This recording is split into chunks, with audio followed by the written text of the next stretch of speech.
Hello guys, welcome to the channel. അപ്പോൾ ഇൻസ്റ്റാഗ്രാമിലൊക്കെ ഒരുപാട് പേര് ചോദിക്കുന്നുണ്ട് ട്യൂട്ടോറിയൽസ് ഒക്കെ. സോ ഫസ്റ്റ് ട്യൂട്ടോറിയൽ നമ്മളിന്ന് ചെയ്യാൻ പോകുന്നത് ഈ ഒരു ഡിസൈനാണ്. ഏതാണെന്ന് നോക്കിയാലോ? Let's go. ഇന്ന് ചെയ്യാൻ പോകുന്ന ഒരു സോഷ്യൽ മീഡിയ പോസ്റ്റർ ഡിസൈനാണ്. അപ്പോൾ സോഷ്യൽ മീഡിയ പോസ്റ്റർ ഡിസൈൻ ആയതുകൊണ്ട് തന്നെ നമ്മൾ 1080 പിക്സൽ റേഷ്യോയിലായിരിക്കും ചെയ്യുന്നത്. ഒരു സ്ക്വയർ പോസ്റ്റ് സൈസ് ആയിരിക്കും ചെയ്യുന്നത്. സോ ഫസ്റ്റ് തന്നെ നമ്മൾ എന്ത് ചെയ്യണം? ഇവിടെ വിഡ്ത്ത് 1080 ആണെങ്കിൽ ഹൈറ്റും അതുപോലെ 1080 ആക്കുക. സ്ക്വയർ പോസ്റ്റ് ആയതുകൊണ്ട് 1080 പിക്സൽസ് ആണോ നോക്കുക. ഓറിയന്റേഷൻ ഏതായാലും കുഴപ്പമില്ല, കാരണം രണ്ട് സൈഡും ഒരുപോലെ ആയിരിക്കും. ആൻഡ് അടുത്ത റെസൊല്യൂഷൻ 300 കുഴപ്പമില്ല. RGB കളർ മോഡാണ് നമ്മൾ ചെയ്യുന്നത്. അവിടെ നിന്ന് വേറെ വിഷയമുള്ള കാര്യമില്ല. നമ്മൾ ഇത് മാത്രം ഒന്ന് കറക്റ്റായിട്ട് സെറ്റ് ചെയ്യുക. പിന്നെ വേറൊരു പോർട്രേറ്റ് മോഡ് എന്ന് പറയുമ്പോൾ 1350 ഉണ്ട്. ഇത് പോർട്രേറ്റ് മോഡാണ്. നമ്മൾ ചെയ്യാൻ പോകുന്നത് 1080 സ്ക്വയർ സൈസ് ആണ്. റേഷ്യോ നോക്കിയില്ലെങ്കിൽ ഉള്ള പ്രശ്നം എന്ന് പറയുന്നത് നമ്മൾ ഇൻസ്റ്റാഗ്രാമിൽ അപ്ലോഡ് ചെയ്യുന്ന നേരത്ത് ക്രോപ്പ് ആയി പോകും. എല്ലാവർക്കും അറിയാവുന്ന കാര്യം ചുമ്മാ പറയുന്നതാണ്. ഓക്കെ, ദെൻ ക്രിയേറ്റ് എടുക്കുമ്പോൾ ഇതാണ് നമ്മുടെ ഫോട്ടോഷോപ്പിന്റെ ഇന്റർഫേസ് എന്ന് പറയുന്നത്. അപ്പോൾ ഈ ഒരു ഇന്റർഫേസിലാണ് നമ്മൾ വർക്ക് ചെയ്യുന്നത്. ഈ ഒരു ഡോക്യുമെന്റിലാണ് നമ്മൾ വർക്ക് ചെയ്യുന്നത്. ഒരു സ്ക്വയർ പോസ്റ്റ് ആയിട്ടാണ് വന്നിട്ടുള്ളത്. ഇനി നമുക്ക് ആവശ്യമുള്ള ഇമേജ് എടുക്കാം. അപ്പോൾ ഈ ഒരു ഇമേജിൽ നിന്നാണ് നമ്മൾ ആ ഒരു ഡിസൈൻ ക്രിയേറ്റ് ചെയ്യാൻ പോകുന്നത്. അപ്പോൾ ഈ ഒരു ഇമേജിനെ മാത്രമായിട്ട് ലൈക്ക് ഒരു CR7 പിക്ചർ മാത്രം നമ്മൾ കട്ട് ചെയ്തെടുക്കുക. അപ്പോൾ അതിന് ഒരുപാട് ടൂൾസ് ഉണ്ട്. ഇപ്പോൾ ഞാനിവിടെ ഒബ്ജക്ട് സെലക്ഷൻ ടൂളാണ് യൂസ് ചെയ്യുന്നത്. നമുക്ക് എഡ്ജസ് ഒക്കെ പെർഫെക്റ്റ് ആയിട്ട് കിട്ടണമെന്നുണ്ടെങ്കിൽ പെൻ ടൂൾ യൂസ് ചെയ്യുന്നതാണ് നല്ലത്. പക്ഷെ ഇവിടെ ഞാൻ എളുപ്പത്തിന് വേണ്ടിയിട്ട് ഒബ്ജക്ട് സെലക്ഷൻ യൂസ് ചെയ്യുന്നതേ ഉള്ളൂ.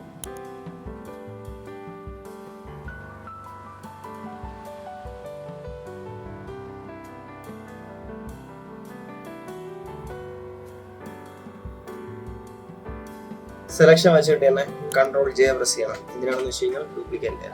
Ctrl+J ലെയറിൽ നോക്കി കഴിഞ്ഞാൽ ലെയർ 1 ആണ്. നമ്മൾ നേരത്തെ ചെയ്തത് ബാക്ക്ഗ്രൗണ്ട് മാത്രമേ ഉണ്ടായിരുന്നുള്ളൂ. Ctrl+J പ്രസ് ചെയ്ത് കഴിഞ്ഞാൽ പുതിയൊരു ലെയർ ഇവിടെ വരും. അത് ഡ്യൂപ്ലിക്കേറ്റ് ലെയർ ആണ്. ഈ ഡ്യൂപ്ലിക്കേറ്റ് ഇമേജിനെ നമുക്ക് എന്ത് ചെയ്യാം? നമ്മുടെ വർക്ക് ഫയൽ അല്ലെങ്കിൽ ആ ഡോക്യുമെന്റിലേക്ക് കൊണ്ടുവയ്ക്കാം. സിമ്പിളായിട്ട് കഴിയും. ഇതിനാണ് നമ്മൾ ഡിസൈൻ ആക്കാൻ പോകുന്നത്. ഈ പിക്ചറിന്റെ ഒരു ഡ്യൂപ്ലിക്കേറ്റ് സൂക്ഷിക്കുക, എപ്പോഴും ഇമ്പോർട്ടൻ്റ് ആണ്. അതുപോലെ വർക്ക് ആദ്യമേ സേവ് ചെയ്യുക. സിസ്റ്റം അല്ലെങ്കിൽ ഫോട്ടോഷോപ്പ് എന്തെങ്കിലും ക്രാഷ് ആയി പോയി കഴിഞ്ഞാലും വർക്ക് സേവ്ഡ് ആയിരിക്കും. അത് ഇമ്പോർട്ടൻ്റ് ആണ്. അടുത്താണ് നമ്മൾ ഡിസൈനിന്റെ ഏറ്റവും ഇമ്പോർട്ടൻറ്റ് പാർട്ടിലോട്ട് പോകുന്നത്. ഇപ്പൊ കട്ട് ചെയ്യുന്നത് സെലക്ട് ചെയ്യുന്നതൊക്കെ ഓക്കെ, കുഴപ്പമില്ല. അടുത്ത് നമ്മൾ യൂസ് ചെയ്യാൻ പോകുന്ന ടൂൾ എന്ന് പറയുന്നത് മാർക്കി ടൂൾസിൽ സിംഗിൾ കോളം മാർക്കി ടൂളാണ്. സിംഗിൾ കോളം എടുക്കുക. നമ്മുടെ സബ്ജക്റ്റിന്റെ കറക്റ്റ് ഷേപ്പിന്റെ മുകളിൽ ജസ്റ്റ് ഒന്ന് ക്ലിക്ക് ചെയ്യുക. അപ്പോൾ അവിടെ ഒരു ലൈൻ ഇങ്ങനെ വന്നിട്ടുള്ളത് കാണാം. ഈ ലൈനിൽ വെച്ചുകൊണ്ട് തന്നെ Ctrl+J പ്രസ് ചെയ്യണം. നമ്മൾ നേരത്തെ ഡ്യൂപ്ലിക്കേറ്റ് ലെയർ എടുത്ത പോലെ തന്നെയാണ് Ctrl+J. അപ്പോൾ ആ ഒരു സെലക്ഷൻ, ആ ഒരു ഏരിയ മാത്രം സെലക്ട് ആവും. പക്ഷെ അത് അറിയാൻ കഴിയില്ല, കാരണം അത് വളരെ തിക്നെസ് കുറഞ്ഞ ഒരു സെലക്ഷൻ ആയതുകൊണ്ട് അറിയാൻ കഴിയില്ല. നമ്മൾ ചെയ്യേണ്ടത് ഇവിടെ ലെയർ 2 എന്ന് പറയുകയാണ്. ആ ലെയർ 2 തന്നെ സെലക്ട് ചെയ്തിട്ട് ഷിഫ്റ്റ് കീ പ്രസ് ചെയ്ത് വെച്ചുകൊണ്ട് തന്നെ ഇങ്ങനെ സ്ട്രെച്ച് ചെയ്യണം. ആണോ, ഇങ്ങനെ ഒരു ഷേപ്പ് ഉണ്ട്. ദെൻ ഷിഫ്റ്റ് കീ പ്രസ് ചെയ്ത് മുകളിൽ നിന്ന് താഴോട്ടൊക്കെ സ്ട്രെച്ച് ചെയ്യണം. അത് കഴിഞ്ഞ് ആ ഒരു ലെയറിനെ ഇങ്ങനെ മൂവ് ചെയ്ത് കറക്റ്റ് സെൻറ്ററിലാക്കി വെക്കുക. ഇത്രയും ഓക്കെ. അതിനുശേഷം നമ്മളൊരു ഫിൽറ്ററാണ് ആഡ് ചെയ്യാൻ പോകുന്നത്. ഫിൽറ്ററിന്റെ പേരാണ് ഫിൽറ്റർ ഡിസ്റ്റോർട്ട് പോളാർ കോർഡിനേറ്റ്സ്. ഫിൽറ്ററിൽ ഡിസ്റ്റോർട്ട് പോളാർ കോർഡിനേറ്റ്സിൽ പോവുക.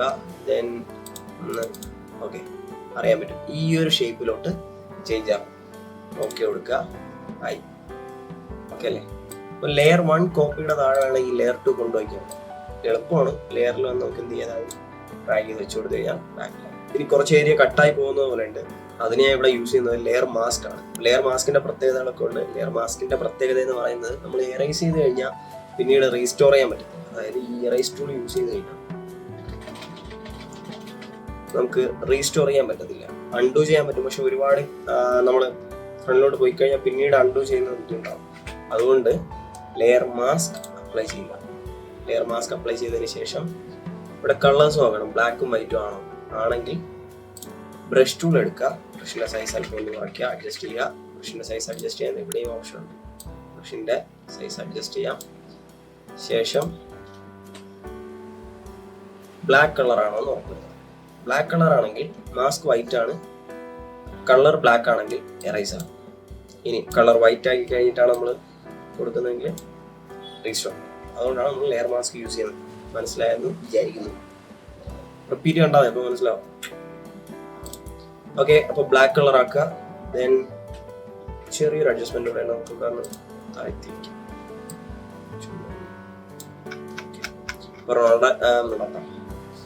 റൊണാൾഡോയെ കട്ട് ചെയ്തത് പെർഫെക്റ്റ് ഒന്നും അല്ല. പെൻ ടൂളാണ് ഞാൻ യൂസ് ചെയ്യുന്നത്, പക്ഷെ ഇത് എളുപ്പത്തിന് വേണ്ടിയിട്ട് ഇങ്ങനെ ചെയ്യാൻ. Okay, scene. ഇനി ഇപ്പുറത്തെ സൈഡാണ് വേണ്ടെങ്കിൽ ഇപ്പുറത്തെ സൈഡ്. എനിക്ക് തോന്നുന്നു കുറച്ചുകൂടെ ബെറ്റർ ഇപ്പുറത്തെ സൈഡായിരിക്കും. ഇവിടെ റൈസ് ചെയ്യും.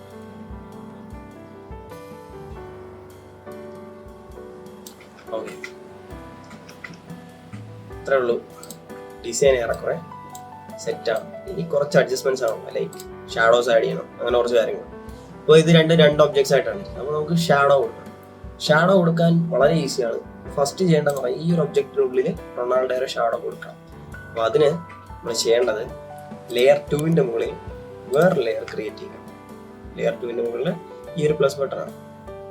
വേറെ ലെയർ ക്രിയേറ്റ് ചെയ്തു. അതിനുശേഷം ആ ലെയറിനെ റൈറ്റ് ക്ലിക്ക് ചെയ്ത് ക്രിയേറ്റ് ഫ്ലിപ്പിംഗ് മാസ്ക് എന്ന് കൊടുക്കുക.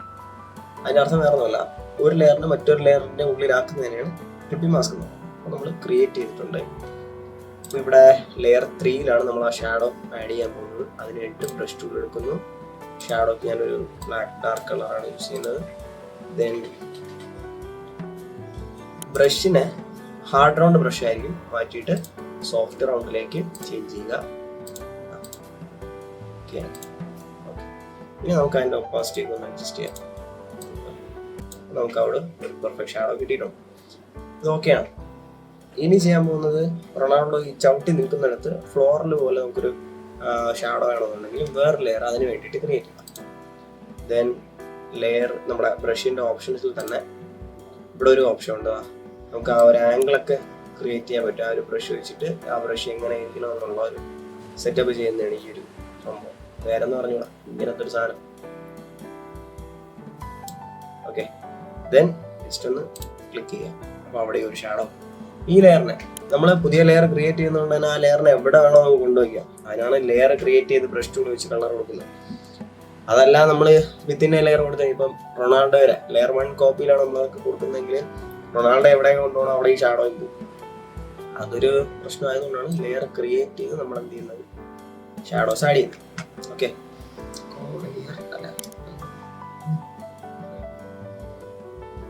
ഓക്കെ, ഇനി ചെയ്യാനുള്ളത് ഇത്രയും ലെയർ സെലക്ട് ചെയ്യുക. ദെൻ Ctrl+G പ്രസ് ചെയ്ത് കഴിഞ്ഞാൽ അതൊരു ഗ്രൂപ്പാണ്. Ctrl+G ആണ് ഗ്രൂപ്പ്. അല്ലെങ്കിൽ റൈറ്റ് ക്ലിക്ക് ചെയ്ത്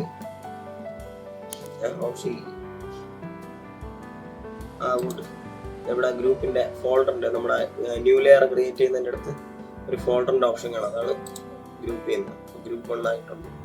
അതിന്റെ ഒരു ഡ്യൂപ്ലിക്കേറ്റ് എടുക്കുക. ആ ഡ്യൂപ്ലിക്കേറ്റ് അറിയാലോ, Ctrl+J റൈറ്റ് ക്ലിക്ക് ചെയ്ത് മെർജ് ഗ്രൂപ്പ് കൊടുക്കണം. ഓക്കെ, മെർജ് ചെയ്യുന്നത് എന്തിനാണ്? ആ ഒരുപാട് ലെയേഴ്സ് ഉള്ളതിനെ ഒറ്റ ലെയർ ആക്കുന്നതാണ് മെർജ്. അപ്പോൾ ആ ലെയറിൽ പോവുക, ഗ്രൂപ്പ് 1 കോപ്പിയിൽ പോവുക, റൈറ്റ് ക്ലിക്ക് ചെയ്യുക, മെർജ് ഗ്രൂപ്പ് കൊടുക്കുക, ഗ്രൂപ്പ് 1 ഹൈഡ് ചെയ്യും. ഓക്കെ, ഇനി ഈ ഒരു ലെയറിൻ്റെ തന്നെ എക്സ്ട്രാ ഒരു ഡ്യൂപ്ലിക്കേറ്റ് കൂടെ എടുക്കും. Ctrl+J നമ്മളൊരു റിഫ്ലക്ഷൻ കൊടുക്കാൻ വേണം. ആൻഡ് റിഫ്ലക്ഷൻ കൊടുക്കാനായിട്ട് ഞാൻ ഒന്ന് എന്തേ പിന്നെ ഓക്കെ ഗ്രൂപ്പ് 1 കോപ്പി, അതായത് ഗ്രൂപ്പ് 1 കോപ്പി 2 അല്ല, ഗ്രൂപ്പ് 1 കോപ്പി സെലക്ട് ചെയ്യുക. ഇതവിടെ നമുക്ക് കോണ്ടെക്സ്റ്റൽ ടാസ്ക് ബാറിൽ ഫ്ലിപ്പ് വെർട്ടിക്കൽ എന്ന് പറഞ്ഞാൽ ഓക്കെ. ഈ ഒരു സാധനം കണ്ടില്ല എന്നുണ്ടെങ്കിൽ വിൻഡോയിൽ പോയിട്ട് കോണ്ടെക്സ്റ്റൽ ടാസ്ക് ബാർ എനേബിൾ ചെയ്താലേ ഇത് വരത്തുള്ളൂ. ഓക്കെ, അല്ല എന്നുണ്ടെങ്കിൽ നമുക്ക് ലെയറിൻ്റെ പ്രോപ്പർട്ടീസിൽ പോയി കഴിഞ്ഞാൽ ഇങ്ങനെ ഒരു ഓപ്ഷൻ ഉണ്ട്, വെർട്ടിക്കലും ഹൊറിസോണ്ടലായിട്ടൊക്കെ ഫ്ലിപ്പ് ചെയ്യാൻ പറ്റും. ദെൻ എനിക്ക് താഴോട്ട്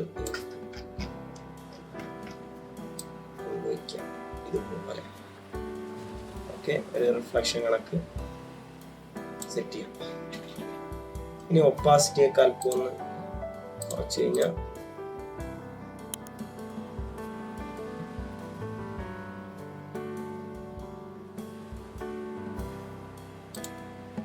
ക്രാഷായി സേവ് ചെയ്തില്ല. ക്രാഷ് ആയി പോയി കഴിഞ്ഞാലും വർക്ക് സേവ്ഡ് ആയിരിക്കും. അത് ഇമ്പോർട്ടൻ്റ് ആണ്. One eternity later.